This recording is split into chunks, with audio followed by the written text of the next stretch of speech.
आज हम इस वीडियो से यह जानेंगे कि संसार में रहते हुए भी दुखों से, व्यर्थ चिंतन से, चिंता से, निराशा से स्वयं को कैसे बचाएं, कैसे स्वयं को सुखी बनाएं। तो चलिए आज हम स्वयं को सुखी बनाने का एक सरल उपाय बताते हैं। अक्सर हम सोचते हैं कि अमुक समस्या खत्म हो गई तो हम सुखी हो जाएंगे या अमुक काम बन गया तो सारी परेशानी समाप्त हो जाएगी, परंतु यह हमारा भ्रम है। ऐसा कुछ नहीं होता। परेशानियां बढ़ती रहती हैं क्योंकि परेशानी समाप्त करने का उपाय कोई और होता है जो हमारे पास ही होता है। वह उपाय है हमारी सकारात्मक ऊर्जा। अब प्रश्न यह उठता है कि सकारात्मक ऊर्जा कैसे प्राप्त करें। यह ऊर्जा हमें उसे शक्ति के चिंतन से मिलती है जिसे हम अलग अलग नाम से पुकारते हैं, और कोई उसे शिव कहता है, कोई शंकर कहता है, कोई भगवान कहता है, कोई अल्लाह कहता है। इससे कोई फर्क नहीं पड़ता, बस हमें उसे प्रभु के चिंतन करना चाहिए।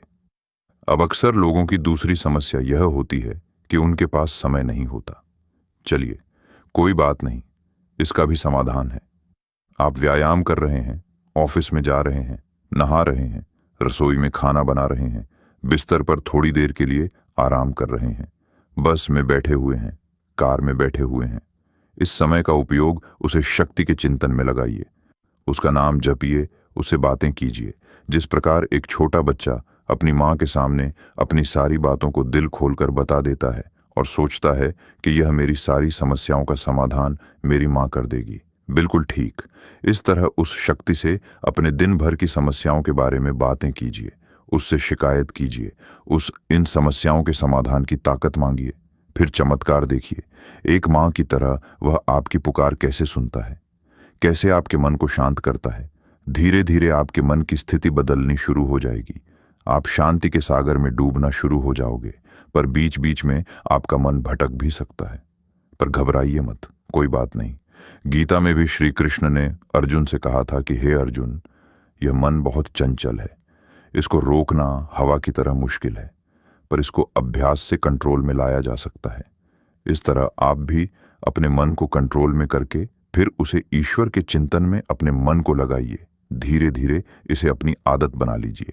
जब यह आपकी आदत बन जाएगी तो आपका मन स्वयं ही जिस समय आप यह चिंतन करते थे आपको ईश्वर का चिंतन करने के लिए कहेगा और उसे शक्ति के पास जाने के लिए कहेगा।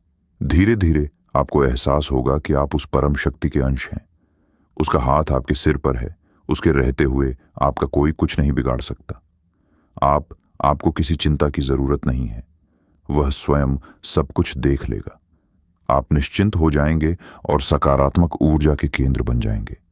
धीरे धीरे आपकी सारी समस्याएं समाप्त होनी शुरू हो जाएंगी और आप शांति के गहरे सागर में डूब जाओगे।